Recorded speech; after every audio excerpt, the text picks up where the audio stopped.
નમસ્કાર, હું પારુજાની આચાર્ય શ્રી સાદા સ્કૂલ ન્યૂઝ ચેનલના પોડકાસ્ટમાં આપનું હાર્દિક સ્વાગત કરું છું.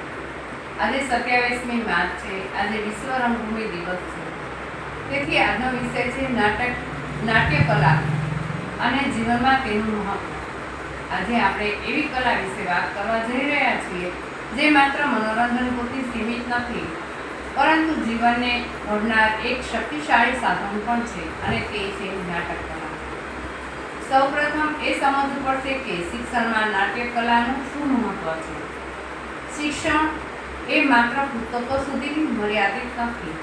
જ્યારે વિદ્યાર્થી નાટકમાં ભાગ લે છે ત્યારે તે વિષયને અનુભવે છે, નાટકના પાત્રોને જીવંત બનાવે છે અને ભાષા સરળ બનાવવા માટે શીખવું તો સરળ બને છે.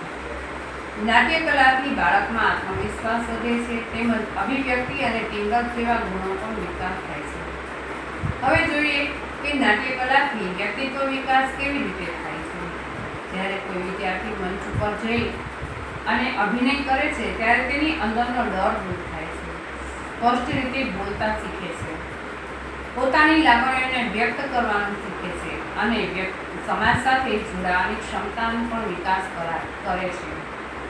નાટક એ જીવનના પડકારોનો સામનો કરવાની તૈયારી પણ કરાવે છે.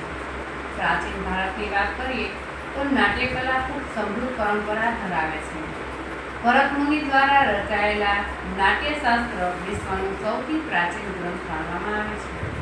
તેમાં અભિનય, સંગીત, નૃત્ય અને મંચ વ્યવસ્થા વિશે વિગતવાર માર્ગદર્શન આપવામાં આવે છે.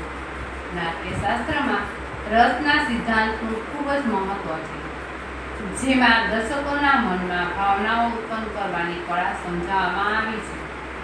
ગુજરાતની વાત કરીએ તો અસાહિત્ય ઠાકર દ્વારા શરૂ કરેલ અહીંની નાટ્ય પરંપરા ખૂબ જ સમૃદ્ધ છે. ખાસ કરી અને ભવાઈ એ એક લોકપ્રિય પ્રકાર છે. ભવાઈમાં સંગીત, નૃત્ય, હાસ્ય અને સાથે સાથે સામાજિક સંદેશ પણ આપવામાં આવે છે. આ નાટ્ય પ્રકાર ગામડાઓમાં ખૂબ જ લોકપ્રિય રહ્યો છે અને આજે પણ તેની અસર જોવા મળે છે.